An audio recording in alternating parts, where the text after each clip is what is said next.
விஜயிடம் booth கட்டமைப்பே இல்லை. 234 தொகுதியில் வேட்பாளர்கள் இருக்காங்களா? ராஜேந்திர பாலாஜி ஆவேசம். தமிழ்நாட்டில் பூத் கமிட்டி அமைப்பே இல்லாத சிலர் சித்து விளையாட்டு காட்டி வருவதாக அதிமுக முன்னாள் அமைச்சர் ராஜேந்திர பாலாஜி விமர்சித்துள்ளார். தாவேகவிடம் 234 தொகுதிகளிலும் நிறுத்துவதற்கு வேட்பாளர்கள் இருக்கிறார்களா என்ற கேள்வி எழுப்பிய ராஜேந்திர பாலாஜி, தேர்தல் களம் தாவேகவிற்கு பல பாடங்களை கற்பிக்கும் என்று தெரிவித்துள்ளார்.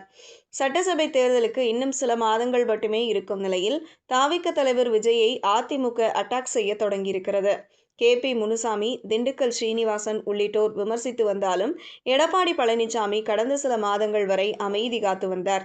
ஆனால் கடந்த வாரத்தில் மேற்கொண்ட பிரச்சாரத்தின் போது எடப்பாடி பழனிசாமியும் இறங்கி அடித்தார்.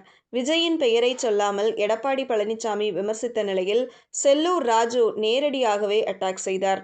தற்போது ராஜேந்திர பாலாஜியும் விஜயை சாடத் தொடங்கியுள்ளார். விருதுநகரில் அதிமுக பூத் கமிட்டி நிர்வாகிகள் ஆலோசனை கூட்டம் நடைபெற்றது. இதில்